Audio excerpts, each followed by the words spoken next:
আসসালামু আলাইকুম রহমতুল্লাহি ওয়া বারাকাতুহু। আহ, একাডেমি 21 এর দর্শক শ্রোতা ভাই ও বন্ধুরা, আসলে আজকে আমাকে একা একাই অনুষ্ঠানটা শুরু করতে হয়েছে। কারণ হচ্ছে আমাদের অনুষ্ঠানের যিনি অ্যাঙ্কর, উনি আমাদের প্রিয় নুরুল সাদত ভাই। উনি এখন পবিত্র হজরত পালনের উদ্দেশ্যে সৌদি আরবে অবস্থান করছেন। এখন উনি হারামের পাশে অবস্থান করছেন। উনি চেষ্টা করছেন আসলে আমাদের অনুষ্ঠানে যোগদান করার জন্য, কিন্তু ইন্টারনেটের ত্রুটির কারণে উনি এখনো যোগ দিতে পারেননি। আমরা আশা করছি হয়তো উনি যোগ দিবেন। তো উনি যদি যোগ নাও দেন, আমরা আমাদের অনুষ্ঠান আসলে শুরু করতে চাচ্ছি। আমরা প্রথমেই শুরুতেই আপনাদের কাছে ক্ষমা চেয়ে নিচ্ছি যে আমাদেরকে প্রায় 20 মিনিট পরে অনুষ্ঠানটি শুরু করতে হচ্ছে, কারণ হচ্ছে যান্ত্রিক ত্রুটির কারণে। তো আপনারা জানেন আজকে আমাদের নির্ধারিত বিষয় হচ্ছে এডিএইচডি। তো এডিএইচডি এত পরিচিত একটি নাম, যে নামের সাথে আমরা মোটামুটি সবাই পরিচিত। আমরা কম বেশি যারা মেডিকেল সায়েন্সের সাথে সম্পৃক্ত তারাও যেমন এডিএইচডি চিনি, যারা মেডিকেল সায়েন্সের সাথে সম্পৃক্ত না সাধারণ মানুষ তারাও ADHD, কম বেশি সবাই এডিএইচডির সাথে সুপরিচিত। আর এডিএইচডি সম্পর্কে জ্ঞান এত বেশি বিস্তৃত, আপনারা চাইলেই ইন্টারনেটে সার্চ দিলেই ইউটিউব, ফেসবুকে অসংখ্য আলোচনা, অসংখ্য ডিসকাশন আপনারা দেখতে পাবেন। আমরা সেজন্য এডিএইচডিকে একেবারে গতানুগতিকভাবে উপস্থাপন না করে একটু বিজ্ঞানধর্মী, একটু গবেষণাধর্মী, যেই বিষয়গুলা অনেকটাই অপরিচিত, কেউই কখনো আলোচনা করে না, সেই বিষয়গুলোকে আমরা সামনে রেখে তারপরে কমন যে বিষয়গুলো আছে সেগুলোকেও তো আমরা পাশ কাটিয়ে যেতে পারবো না। সবগুলোকে সামনে রেখে আমরা আজকে এডিএইচডি সম্পর্কে আলোচনা করার চেষ্টা করব। তো সর্বপ্রথমেই আমরা চলে আসি এডিএইচডি কি জিনিস। আসলে এডিএইচডি কি জিনিস এই নামের মধ্যেই সেটা লুকায়িত আছে। যেমন আমরা যদি এডিএইচডি কে ভেঙে ফেলি, attention deficit hyper active disorder. তো এখন অ্যাটেনশন ডেফিসিট জিনিসটা কি? অ্যাটেনশন ডেফিসিট জিনিস মানে হচ্ছে যার অ্যাটেনশন কম আছে। এই এই অ্যাটেনশন কম আছে যেটাকে আমরা ইন অ্যাটেনশন বলি। এই ইন অ্যাটেনশনের মধ্যে আসলে বেসিক্যালি দুইটা জিনিস লুকায়িত আছে। আপনারা যদি ভালো মতো খেয়াল করেন, এই ইন অ্যাটেনশনের মধ্যে আছে একই সাথে হচ্ছে মনোযোগ কম থাকা, আবার হচ্ছে যদি কারো মনোযোগ যদি সামান্য থেকেও থাকে, সেই মনোযোগ অতি দ্রুত সে হারিয়ে ফেলে, যেটাকে বলে ইজি ডিস্ট্রাকশন। ইজি ডিস্ট্রাকশন হচ্ছে, ধরেন কোনো একটি শিশুই হোক অথবা অ্যাডাল্টই হোক, যখন কোনো একটা কাজ সে মনোযোগ দিয়ে করছে, তখন সামান্যতম কোনো একটা ঘটনা, যেমন হয়তো হয়তো একজন টেবিলে বসে পড়ছে, জাস্ট শুধু দরজাটা খোলা হলো, খুবই সামান্য শব্দ হলো, এতেই তার মনোযোগটা খুবই দ্রুত ভেঙে যাচ্ছে, ডিস্ট্রাকশন হচ্ছে। এই এই যে একটা হচ্ছে ইন অ্যাটেনশন, একটা হচ্ছে মনোযোগ নাই, অথবা মনোযোগ থাকলেও মনোযোগের পরিমাণটা এত অল্প যে খুব অল্পতেই তার মনোযোগটা নষ্ট হয়ে যাচ্ছে। তাহলে এটা হচ্ছে প্রথম অংশ এডিএইচডির। পরের অংশ কি? পরের অংশ হচ্ছে হাইপার অ্যাক্টিভিটি। এই হাইপার অ্যাক্টিভিটির মধ্যেও দুইটি বিষয় লুকায়িত আছে।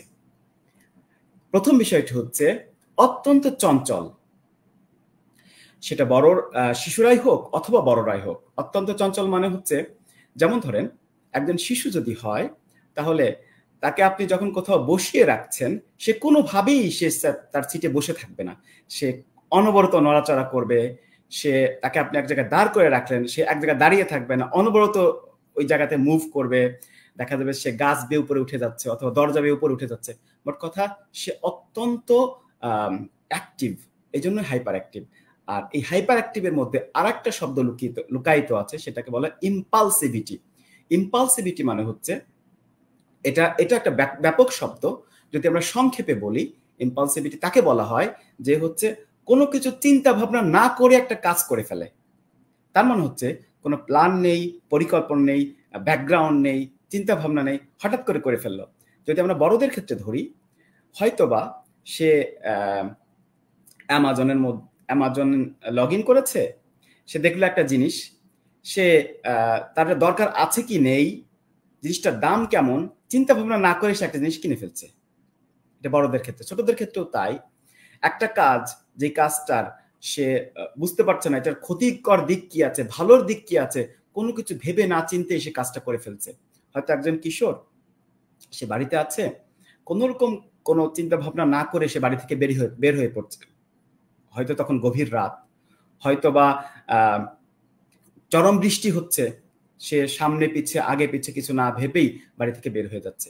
এই যে কোনো কিছু চিন্তা ভাবনা না করেই কোনো একটা কাজকে করে ফেলানো, এটাকে বলে ইম্পালসিবিলিটি। তাহলে এখন যদি আমরা টোটাল এডিএইচডিটাকে আমরা চিন্তা করি, তাহলে এর মধ্যে 4টা কম্পোনেন্ট আছে। একটা হচ্ছে ইনঅ্যাটেনশন, আরেকটা হচ্ছে ইজি ডিস্ট্রাকশন, 3 নম্বরে হচ্ছে হাইপার অ্যাক্টিভিটি, 4 নম্বরে হচ্ছে ইম্পালসিভিটি। এখন এই 4টা সমস্যা যখন একসাথে সম্মিলিত হয়, বা এই 4টা সমস্যার মধ্যে যদি কখনো কখনো কারো ক্ষেত্রে দেখা যায় যে তার প্রথম অংশটা থাকে, তার মানে হচ্ছে আপনার ইনঅ্যাটেনশন এবং ইজি ডিস্ট্রাকশনটা থাকে। আবার কারো মধ্যে দেখা যায় হাইপার অ্যাক্টিভিটি এবং ইম্পালসিভিটি থাকে। আবার কারো ক্ষেত্রে দেখা যায় 2 অংশই থাকে। তার মানে এই 4টাই একসাথে থাকে, ইনঅ্যাটেনশনও থাকে, ইজি ডিস্ট্রাকশনও থাকে, আপনার হাইপার অ্যাক্টিভিটিও থাকে, আবার ইম্পালসিভিটিও থাকে।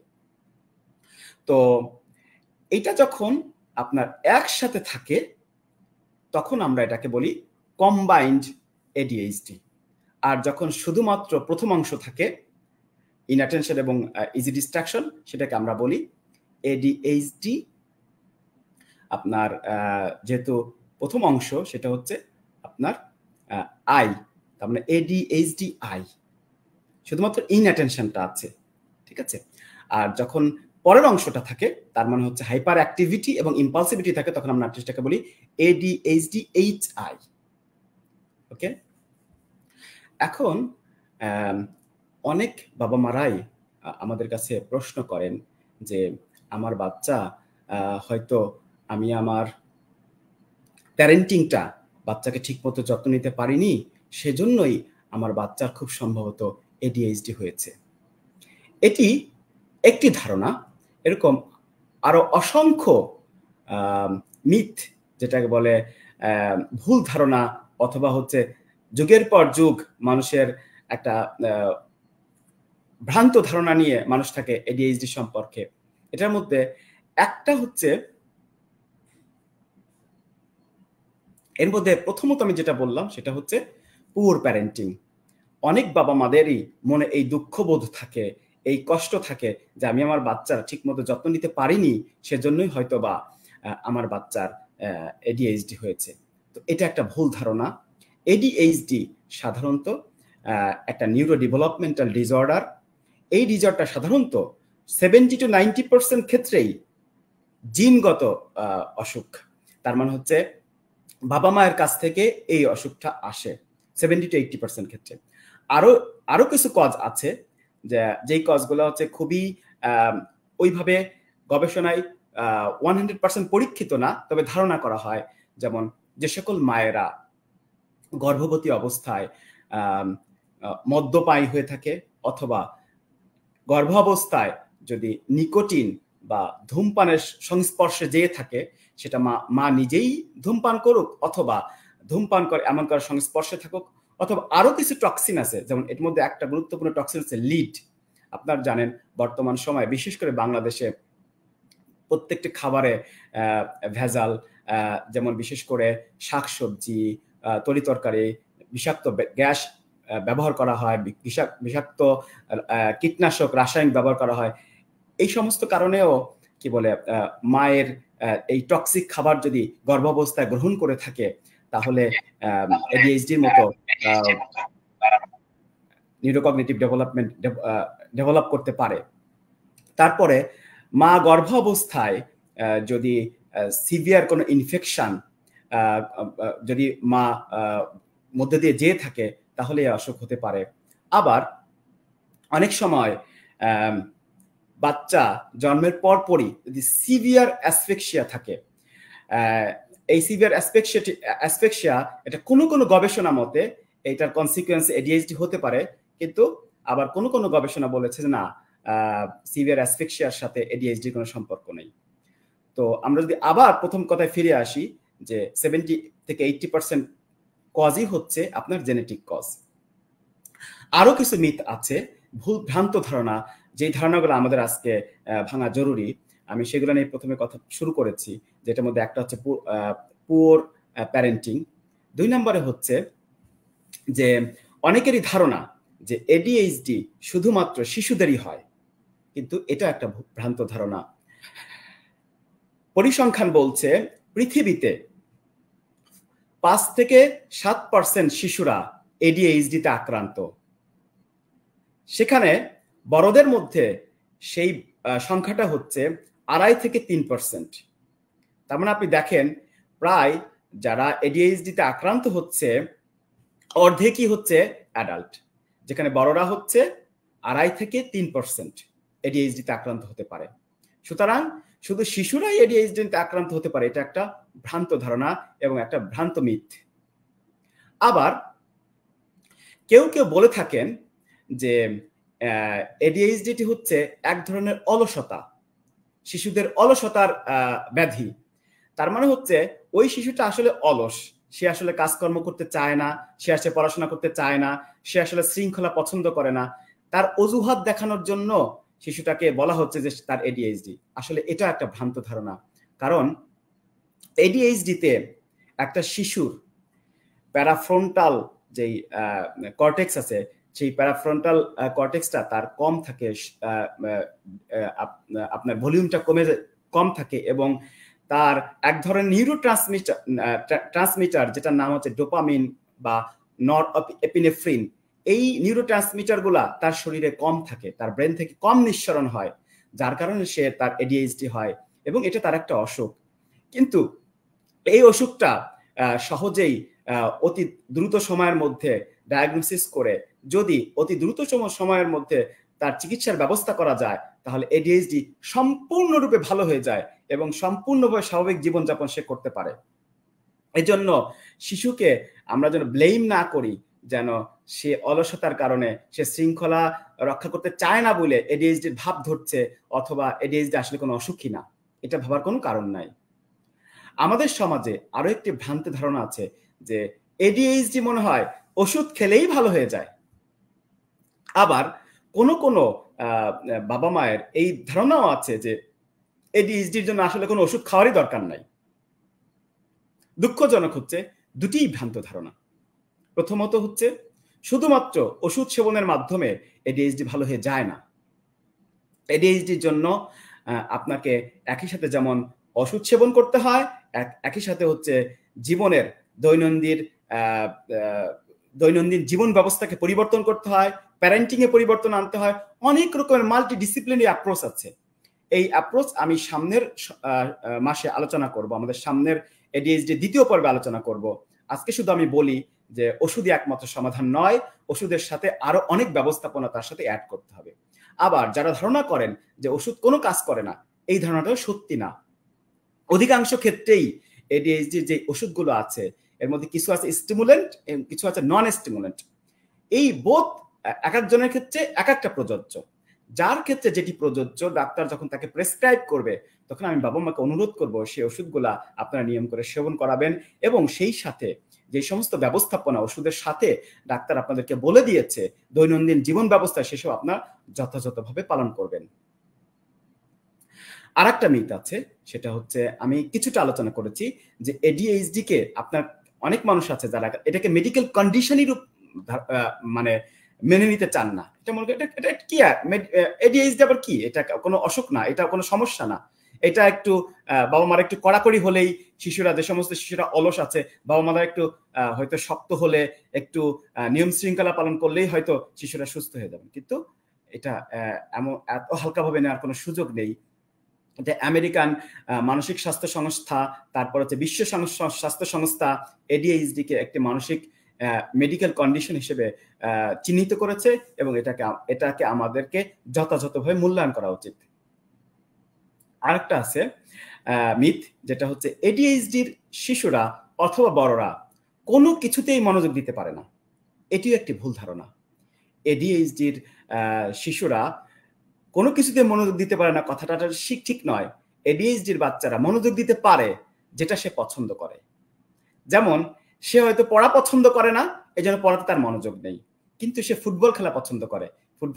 আপনি তাকে ফুটবল খেলতে দিবেন, সে গভীর মনোযোগ দিয়ে শৃঙ্খলার মধ্যে দিয়ে সে খেলাধুলা করবে।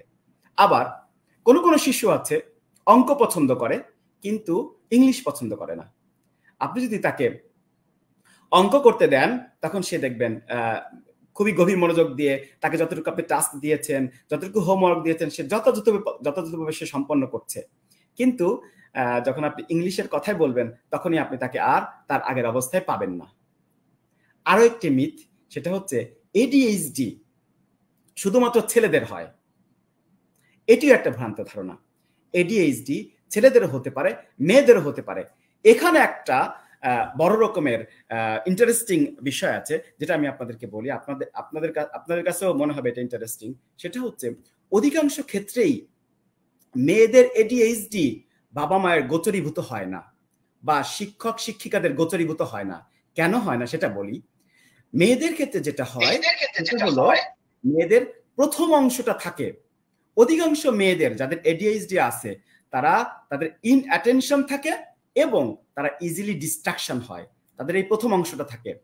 আর ছেলেদের ক্ষেত্রে যেটা হয় অধিকাংশ ক্ষেত্রেই ছেলেরা হয় কি তাদের পরের অংশটা থাকে। তার মানে হচ্ছে তারা অত্যন্ত চঞ্চল হয় এবং তাদের ইম্পালসিভিটিটা বেশি থাকে, অথবা কম্বাইন্ড হয়, ইনঅ্যাটেনশন এবং হাইপার অ্যাক্টিভিটি একই সাথে থাকে। তাহলে দেখেন এখান থেকে বিষয়টা পার্থক্য হয়ে গেল। কেন অনেকেই ধারণা করে থাকেন যে মেয়েদের এডিএইচডি হয় না। তার কারণ হচ্ছে মেয়েদের হাইপার অ্যাক্টিভিটি এবং ইম্পালসিভিটি কম থাকে, তাদের সাধারণত ইনঅ্যাটেনশন এবং ইজি ডিস্ট্রাকশনটা থাকে।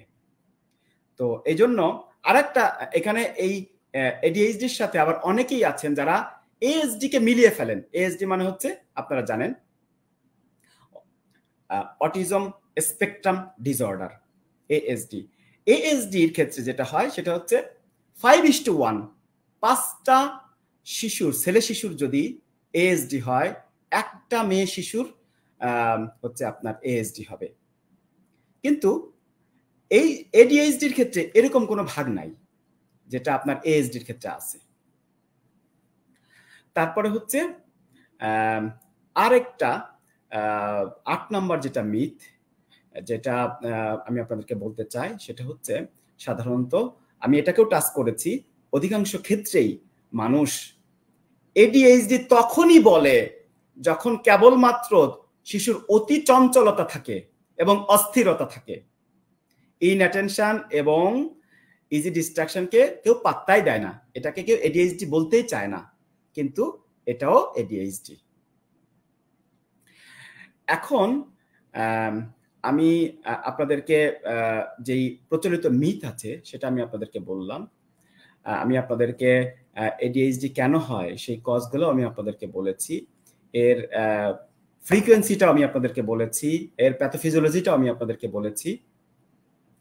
এখন আমরা এডিএইচডি রোগ ডায়াগনোসিস কেমন করে করব? এডিএইচডি রোগকে যদি আমরা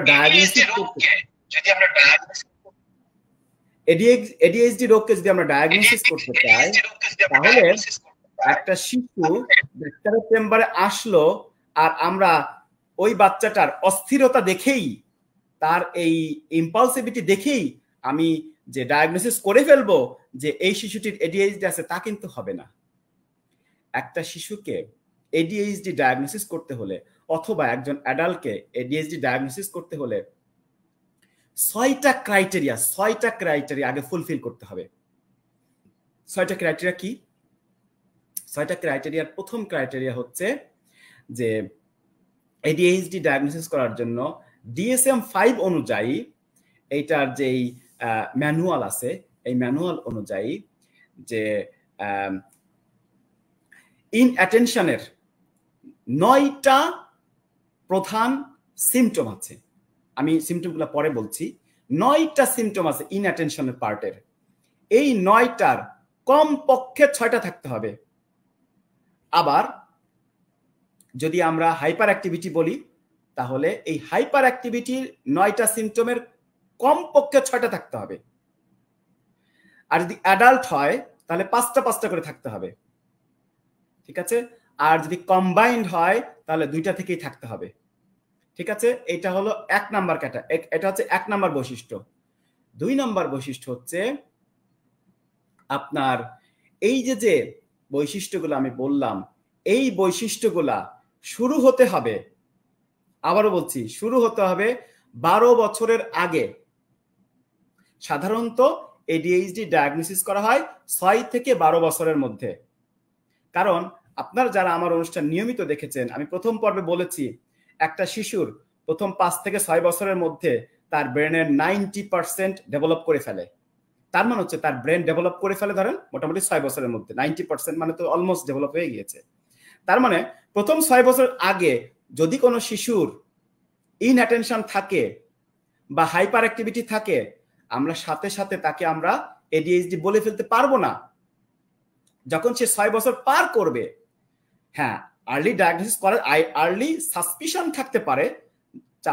4 বছর বয়স থেকে যদি তার এই সমস্যাগুলো থাকে, তাহলে আমরা তাকে সাসপেক্ট করতে পারি। কিন্তু 6 বছরের পরে আসার পরে তাকে আমরা ডায়াগনোসিস করতে হবে আমাদেরকে। আর যাদের হচ্ছে অ্যাডাল্ট, যাদের হাইপার অ্যাক্টিভ ADHD ডায়াগনোসিস করতে হবে, তাদের এই সিমটমগুলা তার বয়সের 12 বছরের আগে সিমটম শুরু হতে হবে। যদি 12 বছর আগে তার সিমটম শুরু না হয়, তাহলে আমরা তাকে ADHD বলতে পারবো না, আমাদেরকে অন্য অসুখের কথা ভাবতে হবে। কেন? 2 নম্বর ক্রাইটেরিয়া। 3 নম্বর ক্রাইটেরিয়া হচ্ছে এই যে আমরা কি বললাম, সিমটমগুলা, এই সিমটমগুলা অবশ্যই 2টা সেটিংয়ে আমাদেরকে পেতে হবে। 2টা সেটিংয়ে। আমি আবারও বলছি, যারা শিশু বিশেষজ্ঞ আছেন, যারা তরুণ শিশু বিশেষজ্ঞ, বিশেষ করে যাদের কাছে ADHD বাচ্চারা আসে, তারা আপনারা মেহেরবানি করে যখন একটা বাচ্চাকে ADHD ডায়াগনোসিস করবেন, এই DSM-5 এর ক্রাইটেরিয়া অনুযায়ী কমপক্ষে 2টা সেটিংয়ে আপনারা ডায়াগনোসিস করবেন। একটা সেটিং হয় স্কুলে প্লাস বাসায়, অথবা একটা সেটিং আপনি বাসায় অথবা তার যেখানে সে প্রতিনিয়ত যায়, এটা হতে পারে যে তার কোচিং সেন্টার হতে পারে। মোট কথা, একটা সেটিংয়ে আমরা DSM-5 এর ক্রাইটেরিয়া অনুযায়ী একটা সেটিংয়ে আমরা কোনোভাবেই ADHD ডায়াগনোসিস করতে পারবো না। 2টা সেটিংয়ে যদি তার এই 6টা ক্রাইটেরিয়া থাকে, অথবা কোনো একটা জায়গায় 6টা থাকে, তখন আমরা তাকে ADHD ডায়াগনোসিস করতে পারবো। আরেকটা ইম্পর্টেন্ট বৈশিষ্ট্য হচ্ছে, এই ডায়াগনোসিস করতে হলে তাকে এই যে সিমটমগুলা, এই সিমটমগুলা পারসিস্ট করতে হবে অ্যাটলিস্ট 6 মান্থ। যদি 6 মাস কন্টিনিউয়াসলি তার এই বৈশিষ্ট্যগুলা থাকে, তবেই আমরা কেবলমাত্র ADHD বলতে পারবো। আর লাস্ট যেটা ক্রাইটেরিয়া, সেটা হচ্ছে এই সিমটমগুলার কারণে তার জীবনের দৈনন্দিন কাজ ব্যাপকভাবে বাধাগ্রস্ত হতে হবে। এর মানে হচ্ছে, যেই শিশুর ADHD ধরা পড়েছে, তার স্কুলের পারফরমেন্স ব্যাপকভাবে ডিটোরিয়েট করতে হবে। যেই অ্যাডাল্টের ADHD ধরা পড়েছে, তার যে ডেইলি অ্যাক্টিভিটিস, তার যে পারফরমেন্স, তার যে কি বলে, তার কাজের জায়গার, তার চাকরির জায়গায় তার যেই অ্যাক্টিভিটিগুলা, সেই অ্যাক্টিভিটিগুলা সিগনিফিকেন্টলি আপনার ডেক্লাইন করতে হবে, যাতে বোঝা যায় যে তার যে আগের পারফরমেন্স ছিল, বা সে যে কাজ করছে তার আরেকজন যে কলিগ সমপর্যায়ের অথবা সমবয়সী অথবা একই রেসপন্সিবিলিটি রাখে, তাদের দুইজনের মধ্যে যদি কম্পেয়ার করা হয়, তাহলে তার পারফরমেন্সটা ডেফিনেটলি সিগনিফিকেন্টলি ডিক্লাইন করতে হবে। তাহলেই বোঝা যাবে যে তার ADHD হয়েছে। এখন যদি আমরা আসি, যে আমরা বলেছি যে 9টা ক্রাইটেরিয়ার কমপক্ষে 6টা থাকতে হবে। আর যদি অ্যাডাল্ট হয় অথবা আপনার এল্ডার কিশোর হয়, যাদের বয়স হচ্ছে 17 বছরের উপরে, 17 বছরের উপরে তাদেরকে কিন্তু আমরা কিশোর বলি। আমরা কিশোর বলি আসলে 21 বছর বয়স পর্যন্ত। তাহলে 17 বছর থেকে যে সমস্ত কিশোররা 17 বছরের উপরে যাদের বয়স অথবা অ্যাডাল্ট যারা আছে তাদের ক্ষেত্রে সেটা 5টা করে থাকতে হবে। এখন যেটা আমরা বলেছি ADHD আই, তার মানে হচ্ছে যার ইনঅ্যাটেনশন যেটা সেটা যদি থাকে, তার যে 9টা ক্রাইটেরিয়ার কথা আমরা বলেছি, এটার মধ্যে প্রথম হচ্ছে তাকে হচ্ছে অলওয়েজ দেখা যাবে যে সে কেয়ারলেস মিস্টেক করছে, খুবই ছোটখাটো ভুল করছে, যেই ভুলগুলো সাধারণ মানুষ করে না। তারপরে হচ্ছে 2 নাম্বার, সে কোনো কিছুতেই ফোকাস করতে পারছে না, যেটাতে সবারই আসলে ফোকাস করতে পারছে, তার সমবয়সী একই শিশুরা, তাকে ক্লাসে হয়তো টিচার যোগ করাচ্ছে 1 + 1 2, দেখা যাচ্ছে যে তার সমবয়সীরা সবাই সেটা মনোযোগ দিয়ে দেখতে পারছে, ধরতে পারছে, কিন্তু সে ধরতে পারছে না। 3 নাম্বার হচ্ছে যখন তাকে কোনো একটা কথা বলা হচ্ছে তখন সেই কথাটা সে ঠিকমতো শুনছে না। অতি অল্প সময়ের মধ্যেই তাকে যেটা বলা হচ্ছে সামান্য শব্দে, সামান্য কোনো একটা কিছুতেই তার এই মনোযোগটা ডিস্ট্রাকশন হয়ে যাচ্ছে। এরপরে হচ্ছে দেখা যাবে তাকে কোনো একটা ইনস্ট্রাকশনটা দেয়া হচ্ছে, সেই ইনস্ট্রাকশনটা সে ঠিকমতো শুনছে না, শোনার আগে তার কাজটাকে সে এক্সিকিউট করা শুরু করছে, অথবা সেই ইনস্ট্রাকশন সে ধরতে পারছে না। তারপরে হচ্ছে যখন তাকে একটা কাজ দেয়া হচ্ছে সেই কাজটাকে সে ওয়েল অর্গানাইজ করে করতে পারছে না। আপনি খেয়াল করবেন যাদের যে সমস্ত শিশুর এডিএইচডি আছে, সেই সমস্ত শিশুর এডিএইচডি মানে আমি আই অংশটা বলছি, ইনঅ্যাটেনশন যাদের আছে তাদের অধিকাংশ শিশুদেরই দেখবেন যে তাদের হাতের লেখা খুব বেশি সুন্দর না। একেবারে আপনি যদি তার নোট খাতা খুলেন আপনি দেখবেন সে হয়তো তার টাস্কগুলো সে ঠিকমতো করেছে হয়তোবা, কিন্তু তার লেখাগুলা, তার হাতের লেখাগুলা খুবই এলোমেলো এবং আপনার পড়তে অনেক কষ্ট হবে। তার হাতের লেখা একেবারেই সুন্দর না, কারণ হাতের লেখা সুন্দর করতে হলে অনেক গভীর মনোযোগ দিতে হয়। আপনি যদি ওই শিশুর ঘর পরিদর্শন করেন আপনি দেখবেন তার ঘর এলোমেলো। তার সমবয়সী একজন শিশুর ঘর যত বেশি গোছালো তার ঘরটা গোছালো না, কারণ সে এলোমেলো করে ফেলে। এবং সর্বশেষ 9 নাম্বার যেটা, সেটা হচ্ছে যে তার সবকিছু রিল্যাক্ট্যান্ট। আপনি যা কিছুই তাকে করতে দেন, যা কিছু তাকে করতে বলেন, সে আগ্রহ বোধ করে না কোনো কিছু, সবকিছুতেই সে রিল্যাক্ট্যান্ট ফিল করে। এটা হচ্ছে আপনার আমি 9 নাম্বার বলছি, এটা ছিল 6 নাম্বার। 7 নাম্বার হচ্ছে সে ছোটখাটো জিনিসই অতি দ্রুত হারিয়ে ফেলে। যেই জিনিসগুলো তার অত্যন্ত প্রিয় সেটাকেও সে হারিয়ে ফেলে, যেটা তার অত্যন্ত দরকারি সেটাকেও সে হারিয়ে ফেলে। তারপরে হচ্ছে খুবই ফ্রিকুয়েন্টলি তার প্রয়োজনীয় জিনিসপত্র, স্কুলের জিনিস যেগুলো বাড়িতে স্কুলে নিয়ে যাওয়ার কথা সে বাড়িতে রেখে যাবে, অথবা যে জিনিসগুলো তার স্কুল থেকে বাড়িতে ফিরিয়ে আনতে হবে সেটা সে স্কুলে রেখে আসবে, অথবা সে যখন কোচিং এ যাবে তখন তার কোচিং এ প্রয়োজনীয় জিনিসপত্র বাড়ি থেকে ঠিকমতো নিয়ে যাবে না। তারপরে হচ্ছে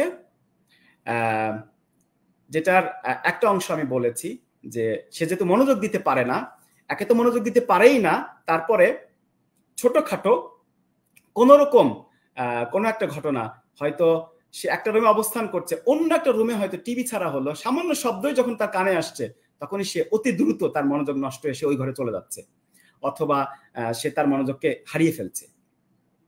এবং সর্বশেষ যেটা 9 নাম্বার, সেটা হচ্ছে তার দৈনন্দিন যে কার্যক্রম আছে সেই কার্যক্রম সে হরহামেশাই ভুলে যাবে, তার স্কেডিউলকে সে মনে রাখতে পারবে না।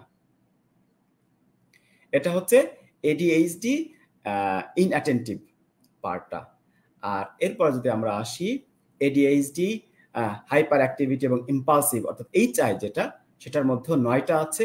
এই 9টা বৈশিষ্ট্যের 6টা বৈশিষ্ট্য তার থাকতে হবে। প্রথমত হচ্ছে কখনোই আপনি তাকে ছিটে তার যে নির্ধারিত সিট আছে সেই সিটে কখনোই সে স্বাভাবিকভাবে বসে থাকতে পারবে না। অলওয়েজ সে নড়াচড়া করবে, অলওয়েজ সে নড়াচড়া করবে, ওঠা বসা করবে, মুচড়ামুচড়ি করবে। মোট কথা আপনার কাছে মনে হবে সে যেন একটা চাবি দেওয়া মোটর, সে যেন কোনোভাবেই সেটাকে আপনি থামাতে পারছেন না, একবার চাবি দিয়ে দিয়েছেন আর সে সব নড়ছেই নড়ছেই নড়ছে, বিষয়টা সেরকম। অলওয়েজ অন গো। এরপরে হচ্ছে যখন সে স্কুলে যাবে সেখানে যে সে অলওয়েজ হুড়াহুড়ির মধ্যে থাকবে, দৌড়াদৌড়ির মধ্যে থাকবে। যখন আপনি তার টার্ন আসবে সেই টার্নকে সে ফলো করবে না। যখন আপনি তাকে কিউতে দাঁড় করায় দিবেন তখন সে ওই কিউকে মেনটেন করবে না, সে অলওয়েজ সামনে চলে যেতে চাবে, এগিয়ে যেতে চাবে, তারটাই সে আগে চাবে। এরপর হচ্ছে 3 নাম্বার হচ্ছে অলওয়েজ, যেমন সে বসলে যেমন কোনো অবস্থাতেই বসে থাকবে না, স্থিরভাবে নড়াচড়া করতে থাকবে। আবার হচ্ছে সে যদি দাঁড়িয়ে থাকে তাকে আপনি কোনো অবস্থায় দাঁড়িয়ে থাকতে দেখবেন না। যখন দাঁড়িয়ে আছে তখন যদি তার সামনে একটা গাছ থাকে সে গাছ দিয়ে উপরে উঠে যাবে। তাকে আপনি দাঁড় করিয়ে রেখেছেন রাস্তার এক প্রান্তে, রাস্তার মধ্যে সে দৌড় দিবে, তার মানে যে কোনো সময় সে একটা দুর্ঘটনা ঘটিয়ে ফেলতে পারে। এরপরে হচ্ছে যখন আপনি তাকে কোনো একটি কাজের মাঝখানে বিরতি দিবেন, সে তার জীবনে বিরতি বলে কিছু নাই, সে বিরতিকে ফলো করবে না, সে সেই বিরতিকে অতি দ্রুত ভেঙে ফেলবে এবং সে দ্রুত তার অনগোয়ে আবার চলে যাবে। তারপরে হচ্ছে তাকে আপনার কাছে কখনো কমফোর্টেবল মনে হবে না। তাকে আপনি যদি বসতে দেন সে যেমন দাঁড়াতে চাবে, তাকে যদি আপনি বিছানায় শুইয়ে দেন সে দাঁড়িয়ে পড়বে, সে বসে থাকবে। মোট কথা তাকে আপনি বসতে বললে সে দাঁড়িয়ে থাকবে, আবার তাকে আপনি শোয়ায় দেন সে বসে পড়বে। মোট কথা সে একেবারেই অস্থির। যখন আপনি তার সাথে কথা বলবেন, কথা বলবে অতি দ্রুত। 3টা শব্দ দিয়ে যেই কথা শেষ করার কথা সেই কথা সে 2 শব্দ দিয়ে শেষ করতে চাইবে। যেই গল্প তাকে আপনি 5 মিনিট বলার জন্য বলবেন সেই গল্প আপনাকে 2 মিনিটে শেষ করে দিবে। এরপরে হচ্ছে যখন আপনি তাকে কোনো কোশ্চেন করবেন, কোশ্চেন শেষ হওয়ার আগেই সে আনসার দিয়ে দিবে। এর মানে হচ্ছে সে সুপার ট্যালেন্ট, বিষয়টা সেরকম না, সে আসলে প্রশ্নটা পুরোপুরি শোনার মতো ধৈর্য তার নেই। আর যদি সে প্রশ্ন পুরোপুরি শুনতে না পারে সে তো আসলে যথাযথ উত্তর দিতে পারবে না। তার মানে হচ্ছে এখানে তার দৈনন্দিন জীবনকে ব্যাপকভাবে বাধাগ্রস্ত হবে। এরপরে হচ্ছে 8 নাম্বার যেটা হচ্ছে সে কোনো কিছুতেই কোনোভাবেই কাউকে তার আগে যেতে দিবে না, সবকিছুতেই সে তাড়াহুড়া করবে এবং সবার সে আগে যাবে। এবং 9 নাম্বার ও লাস্ট নাম্বার সেটা হচ্ছে যেহেতু সে সবকিছুই সবার আগে করতে চায়, সবার আগে বলতে চায়, ওরকম ভাবে যখন একজন মানুষ কথা বলছে তাকে তার কথাকে সম্পূর্ণ করতে দিবে না, তাকে থামিয়ে দিয়ে সে কথার মধ্যে কথা বলা শুরু করবে। এটা আপনি যেমন একই সাথে শিশুদের মধ্যে পাবেন, একই সাথে বড়দের মধ্যেও পাবেন।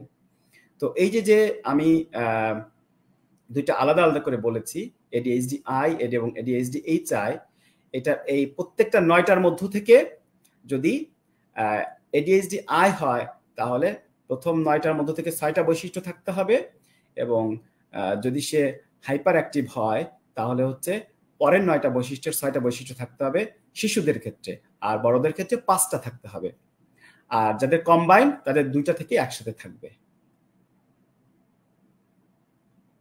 নুরুল সাদাত ভাই, আপনি কোনো প্রশ্ন যদি আপনার থাকে অথবা দর্শকদের কাছ থেকে যদি কোনো প্রশ্ন গ্রহণ করে থাকেন।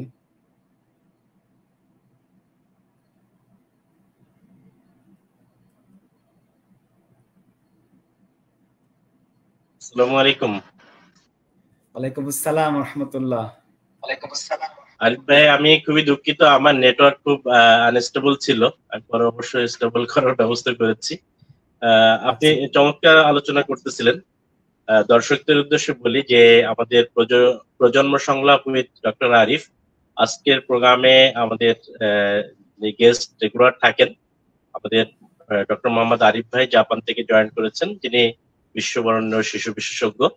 শিশু স্বাস্থ্য নিয়ে উনি কাজ করছেন দীর্ঘদিন ধরে। আমাদের সাথে আমাদের একাডেমি 21 এর উদ্যোগে যে প্রোগ্রামটি চলছে, এই প্রোগ্রামের আজকে 3য় পর্ব। আমরা ADHD নিয়ে আলোচনা শুনছিলাম, হোস্ট ছাড়াই আলোচনা চলছে। আমার মনে হয় যে আমি যে ইস্যুগুলো নিয়ে কথা বলতাম আপনি অলরেডি সেইগুলোই বলেছেন। তো একদম স্পেসিফিক করে আপনি যে একটা জিনিস যদি আর একটু ক্লিয়ার করতেন, সেটা হচ্ছে যে আমাদের ভিতরে একটা জিনিস থাকে অভিভাবকরা বা সাধারণ আমরা মনে করি অনেক সময় যে বাচ্চা যেহেতু লেখাপড়ায় অমনোযোগী, সুতরাং তার মনে হয় এডিএইচডি। তো এই জায়গাটা যদি স্পেসিফিক ভাবে যদি আপনি একটু শর্টলি আমাদেরকে বলতেন, তাহলে মনে হয় যে আমরা উপকৃত হতাম। আসলে আপনি খুবই চমৎকার একটা প্রশ্ন করেছেন। অমনোযোগিতার অর্থই কিন্তু এডিএইচডি নয়। আপনারা যারা আমাদের অনুষ্ঠান নিয়মিত দেখেন, আমাদের যে দ্বিতীয় পর্বতে ছিল, সেই পর্বতে আমরা শিশুদের কয়েকটি মেজর সমস্যা নিয়ে আলোচনা করেছি। এটার মধ্যে একটি বড় সমস্যা ছিল হচ্ছে অনেক শিশুই ডিপ্রেশনে ভোগেন, অনেক শিশুই অ্যাংজাইটির মধ্য দিয়ে যায়, অনেক শিশুই আপনার পোস্ট ট্রমাটিক স্ট্রেস ডিসঅর্ডারের মধ্য দিয়ে যায়, অনেক শিশুই আছে যারা আপনার ওডিডি বা অপোজিশন ডেফিয়েন্ট ডিসঅর্ডারের মধ্য দিয়ে যায়। এই যে মেজর যেই কারণগুলো আমি গত পর্বে আলোচনা করেছি, এই প্রত্যেকটা সমস্যার কারণে শিশু কিন্তু অমনোযোগী হতে পারে, শিশু কিন্তু কি বলে পড়াশোনায় তার ব্যাপকভাবে বাধাগ্রস্ত হতে পারে। যেমন আমি যদি ডিপ্রেশনের কথাই বলি, অনেক সময় বাবা মায়ের এই ডিপ্রেশন, শিশুদের ডিপ্রেশনে ভুগছে, তার এই ডিপ্রেশনটাকে একেবারেই ওভারলুক করে। সে বাবা মা বুঝতেই পারে না যে শিশুর এমন কোনো কঠিন সমস্যার মধ্য দিয়ে যে সে যাচ্ছে, যে সে কোনো কিছুতে মনোযোগী দিতে পারছে না। আবার অনেক সময় শিশুর পারিপার্শ্বিক অবস্থার কারণে, তার স্কুলের সমস্যার কারণে অনেক সময় শিশুরা অ্যাংজাইটির মধ্য দিয়ে যায়। অনেক সময় শিশুরা দেখা যায় যে সে এক জায়গা থেকে আরেক জায়গায় চলে গিয়েছে, সেটা হচ্ছে তার বাবা মায়ের ট্রান্সফারের করার কারণেই হোক, অথবা কোনো প্রাকৃতিক দুর্যোগের কারণে হোক, তাকে হয়তো তার এলাকা ত্যাগ করতে হয়েছে, তাকে স্কুল ত্যাগ করতে হয়েছে, সে নতুন এলাকাতে গিয়েছে, নতুন শিক্ষক শিক্ষিকা তাকে পড়াচ্ছে, নতুন বন্ধু বান্ধব সে পেয়েছে, এবং দেখা যাচ্ছে যে সে নতুন স্কুল পরিবর্তন করার কারণে সে গভীর ডিপ্রেশনের মধ্য দিয়ে পড়ে গিয়েছে, অথবা সে অ্যাংজাইটির কারণে তার পুরাতন বন্ধুদেরকে নিয়ে, তার পুরাতন স্কুলকে সে মনে করে সে এমন বেশি কি বলে সমস্যার মধ্য দিয়ে সে যাচ্ছে যে কোনোভাবে পড়াশোনায় মনোযোগ দিতে পারছে না। আবার কোনো শিশু থাকে যে শিশুগুলো হচ্ছে তাদের আচরণগত ত্রুটি, সেই আচরণগত ত্রুটির একটা প্রধান আচরণগত ত্রুটি হচ্ছে আপনার অপোজিশন ডেফিয়েন্ট ডিসঅর্ডার। সেই শিশু কোনোভাবে পিতামাতার কি বলে আনুগত্য করে না, একেবারে পিতামাতার অবাধ্য, পিতামাতা যেটা বলে সেটা উল্টাটা করে, সে তর্ক করে, সে শিক্ষক শিক্ষিকার সাথে তর্ক করে, সে শিক্ষক শিক্ষিকার অবাধ্য হয়। এই সমস্ত কারণেও কিন্তু একজন শিশুর তার স্কুলের পারফরমেন্স এবং তার দৈনন্দিন জীবন ব্যাপকভাবে বাধাগ্রস্ত হতে পারে। তার মানে আমাদেরকে এডিএইচডি বলার আগে এই সমস্যাগুলো সবার আগে আমাদেরকে এক্সক্লুড করতে হবে। এক্সক্লুড করার পরে তারপরে আমি যে সমস্যাগুলো বলেছি, যে এই যে বৈশিষ্ট্যগুলা দীর্ঘদিন ধরে থাকবে, কমপক্ষে 6 মাস, দৈনন্দিন। আরিফ ভাই, আপনাকে আমি একটু থামাতে চাই। সেটা হচ্ছে যে যদি মানে কেউ অমনোযোগী, বাচ্চারা যদি অমনোযোগী হয়ে যায়, তাহলে কি আমরা মানে এই কোনো না কোনো ডিসঅর্ডার কি হবে, নাকি ডিসঅর্ডার ছাড়াও এমনি সুস্থ স্বাভাবিক বাচ্চার ক্ষেত্রেও কোনো সময় তার অমনোযোগিতা দেখা যেতে পারে? বা আমরা আসলে কোন সময়টায় কতটুকু অমনোযোগী হলে তাকে ধরবো যে তার কোনো প্রবলেম হলো বা সাইকোলজিস্টকে বা সাইকিয়াট্রিস্টকে দেখাতে হবে? এটা আসলে কোন পর্যায়ে যে দেখাতে হবে? মানে অমনোযোগিতা হলেই কি আমরা কোনো না কোনো সাইকিয়াট্রিক ডিসঅর্ডার আসতে মনে করব কিনা? আচ্ছা, আমরা এই বিষয়টা গতদিন টাচ করেছিলাম। সেটা হচ্ছে প্রত্যেকটা শিশুর এক্সপ্রেশন, প্রত্যেকটা শিশুর ব্যবহার, প্রত্যেকটা শিশুর জীবনযাপনের প্রক্রিয়া একেবারে আলাদা, কারণ প্রত্যেকটা শিশুই ইউনিক, প্রত্যেকটা শিশুই আলাদা। সবার মনোযোগ একরকম না। কোনো শিশু আছে দেখা যায় যে সে পড়াশোনার দিকে খুবই মনোযোগী, কোনো শিশু আছে দেখা যায় যে সে খেলাধুলার দিকে বেশি মনোযোগী, কোনো শিশু আছে দেখা যায় যে সে বাবার কাছে পড়তে বেশি পছন্দ করে, কোনো শিশু আছে দেখা যায় যে সে টিচারের কাছে বেশি পড়তে পছন্দ করে। এখন আমাদেরকে আসলে বুঝতে হবে যে শিশুর আসলে পছন্দের জায়গাটা কোথায়, শিশু কি আসলে সে সত্যিই অমনোযোগী, নাকি আসলে আমরা যে টাস্কটা তাকে দিচ্ছি সেই টাস্কটা আমরা আসলে প্রপারলি উপস্থাপনা করতে পারছি না। আমাদেরকেও কি বলে বাবা মাকে বা টিচার শিক্ষক শিক্ষিকাকেও যেই শিশুটা আমাদের সামনে উপস্থিত তার পরিস্থিতিটাকেও আমাদেরকে বুঝতে হবে, তাকেও রিড করার মতো অ্যাবিলিটি আমাদের থাকতে হবে যে সে কি আসলে সত্যিই কোনো সমস্যার মধ্যে দিয়ে যাচ্ছে।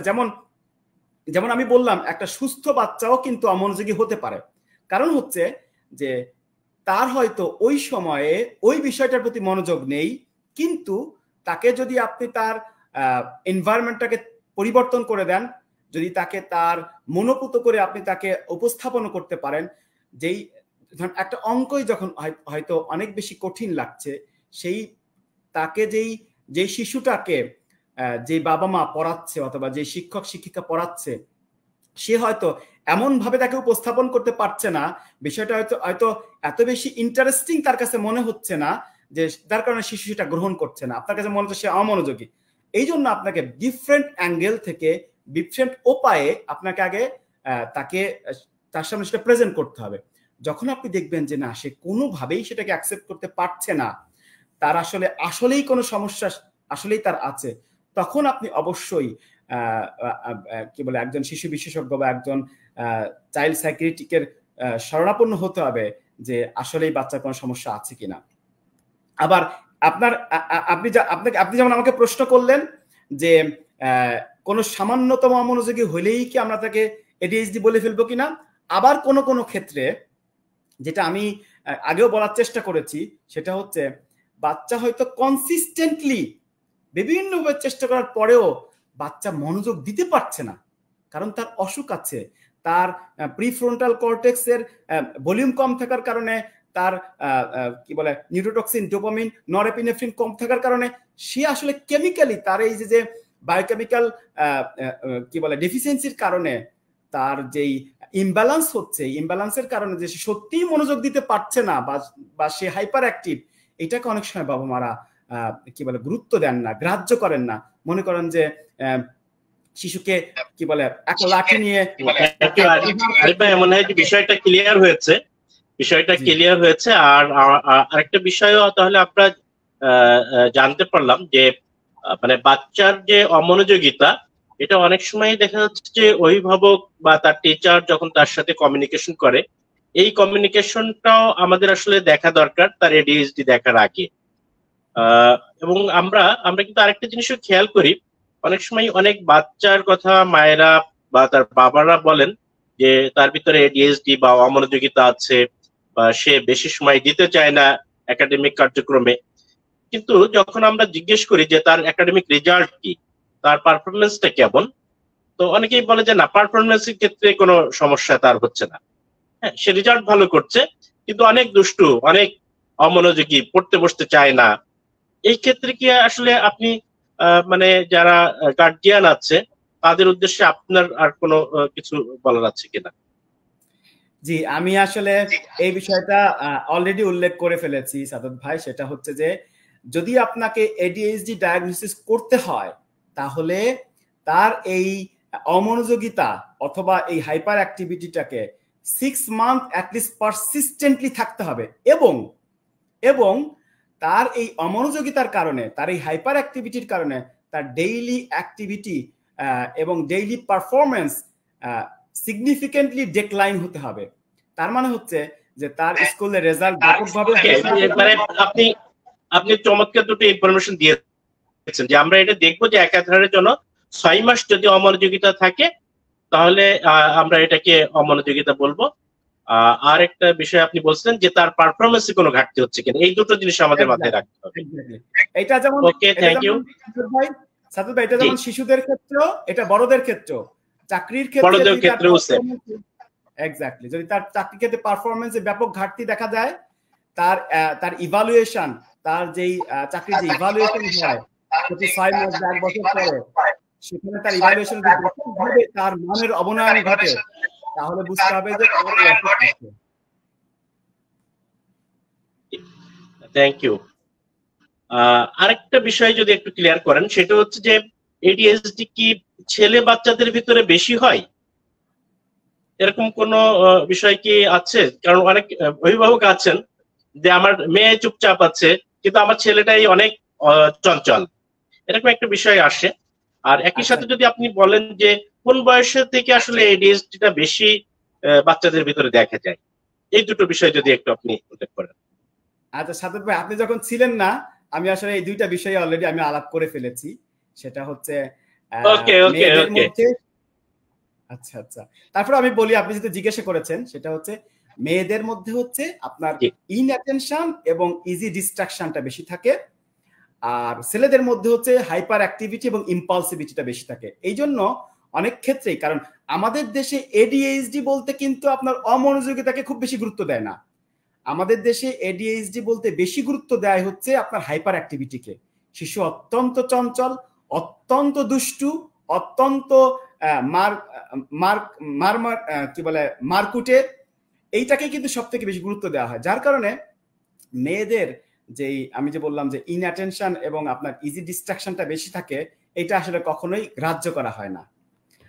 আর বয়সের ক্ষেত্রে আপনি যেটা বললেন, বয়সের ক্ষেত্রে হচ্ছে সাধারণত আমরা আমাদের এর আগের আলোচনায় আমরা বলেছি, গত পর্বেও প্রথম পর্বে আমি বলেছিলাম যে একটা শিশু 5 থেকে 6 বছরের মধ্যে তার ব্রেন 90% ডেভেলপ করে।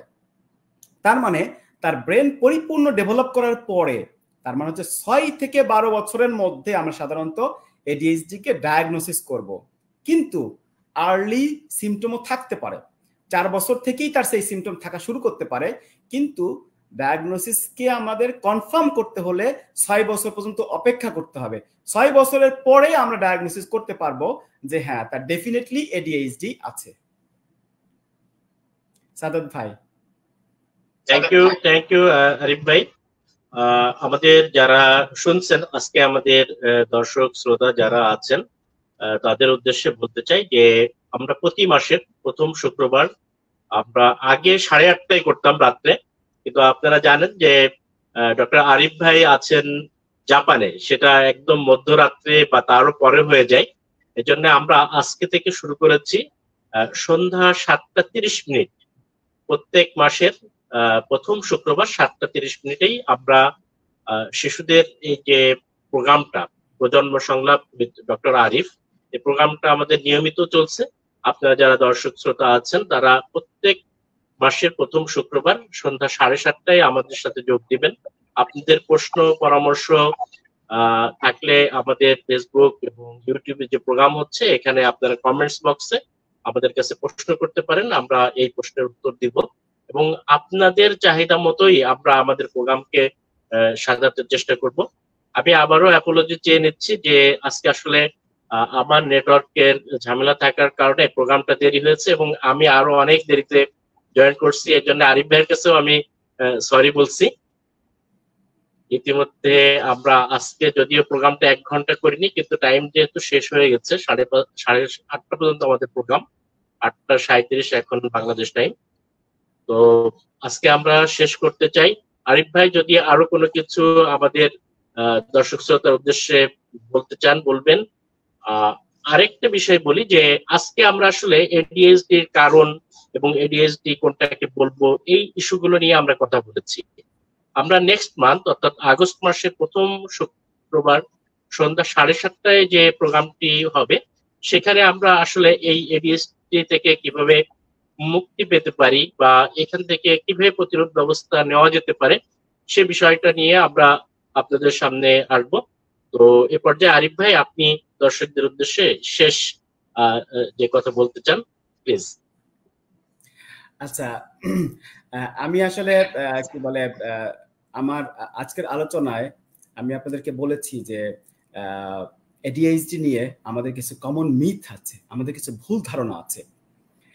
সেই ভুল ধারণাগুলো যেমন আমাদের আছে, আবার কিছু কিছু ক্ষেত্রে আমরা এডিএইচডি কে কি বলে অনেক সময় আমরা ওভারলুক করি, আমরা এডিএইচডি কে গুরুত্ব দিই না। আমি এখন আপনাদেরকে এমন কিছু সিম্পটম এবং এমন কিছু সাইনের কথা বলবো, যেই সাইনগুলা যদি কখনো বাবা মারা পরিলক্ষিত করেন সন্তানের মধ্যে, আপনার বিষয়টাকে সিরিয়াসলি নেবেন এবং শিশুকে গভীরভাবে অবজার্ভ করবেন এবং বোঝার চেষ্টা করবেন যে তার এডিএইচডির কোনো সাইন সিমটম আছে কিনা বা তাকে ডাক্তারের কাছে নিতে হবে কিনা। যেমন আমি আপনাদেরকে কয়েকটা ছোট ছোট উদাহরণ দিই যেগুলো খুবই কমন। সেটা হচ্ছে কিছু কিছু শিশু আছে যেই শিশুগুলা খুবই যেটাকে আমরা বলি ইংলিশে বলেছে ডে ড্রিম। কিছু কিছু শিশু আছে যারা দেখবেন গভীরভাবে তার পড়াশোনার মাঝখানে, সেটা স্কুলেও হতে পারে অথবা কোচিং সেন্টারেও হতে পারে, অথবা বাবা মা তাকে যখন বই খাতা নিয়ে বসছে তখন সে পড়ালেখার দিকে তার মনোযোগ নেই, সে যেন গভীরভাবে কি যেন চিন্তা করে। অথবা তাকে আপনি মাঝে মধ্যেই দেখবেন পড়াশোনার বাইরেও সে গভীর চিন্তায় নিজেকে ব্যস্ত রাখে, সে যেন একটা অন্য স্বপ্নের জগতে বসবাস করে। বিশেষ করে এটা দেখা যায় হচ্ছে আপনার টিনেজদের মধ্যে, সে একটা স্বপ্নের জগতে বসবাস করে, সে কোথায় যেন হারিয়ে গিয়েছে, সে তার পড়াশোনা ঠিক মতো মনোযোগ নেই, তার পড়াশোনার পারফরমেন্স খারাপ, কিন্তু সে স্বপ্ন দেখে সে কি বলে হয়তোবা একজন সুপারস্টার হবে, সে হয়তো হলিউডের কি বলে নায়ক নায়িকা হবে, সে হয়তো অনেক বড় ডাক্তার হবে, সে হয়তো অনেক বড় বিজ্ঞানী হবে, কিন্তু তাকে আপনি কোনোভাবে তার পড়াশোনায় মনোযোগ বসাতে পারছেন, কিন্তু সে যে ডে ড্রিমের মধ্যে সময় পার করছে। এটা হচ্ছে একটা খুবই সিগনিফিকেন্ট লক্ষণ যে আপনার শিশুর এডিএইচডি আছে কিনা। 2 নম্বরে হচ্ছে কিছু কিছু শিশুকে দেখবেন, আপনি হয়তো জানেন না যে তার ভেতরে এডিএইচডি আছে কিনা, খুবই শান্ত, বয়স অনুযায়ী অনেক বেশি শান্ত। ছেলেদের যেমন, বিশেষ করে ছেলেদের ছেলেরা সাধারণত মেয়েদের থেকে একটু বেশি চঞ্চল হয়, সে একেবারেই চঞ্চল না, একেবারেই খুবই শান্ত, তার কোনো কিছুতে কোনো আগ্রহ নেই। তখন আপনাকে গভীরভাবে খেয়াল করতে হবে যে শিশুটার মধ্যে এডিএইচডি অন্য কোনো লক্ষণ আছে কিনা। কিছু কিছু শিশু আছে যাদের রুটিন পরিবর্তন হলেই তাদেরকে আর তাদের স্বাভাবিক পারফরমেন্সের মধ্যে আর দেখা যায় না, অথবা একটা শিশুর তার স্কুল পরিবর্তন হলে অথবা একটা পরিবেশ পরিবর্তন হলেই তাকে তার পারফরমেন্সকে র্যাপিডলি ডিটোরিয়েট করেছে, তখনও আপনি শিশুটাকে কি বলে গভীরভাবে পরিলক্ষিত করবেন। এবং কিছু কিছু শিশু আসে দেখবেন অতি আবেগ, অতি অল্পতে অনেক বেশি কান্নাকাটি করে, অতি সাধারণ একটা বিষয়ে একেবারে ভেঙে পড়ে।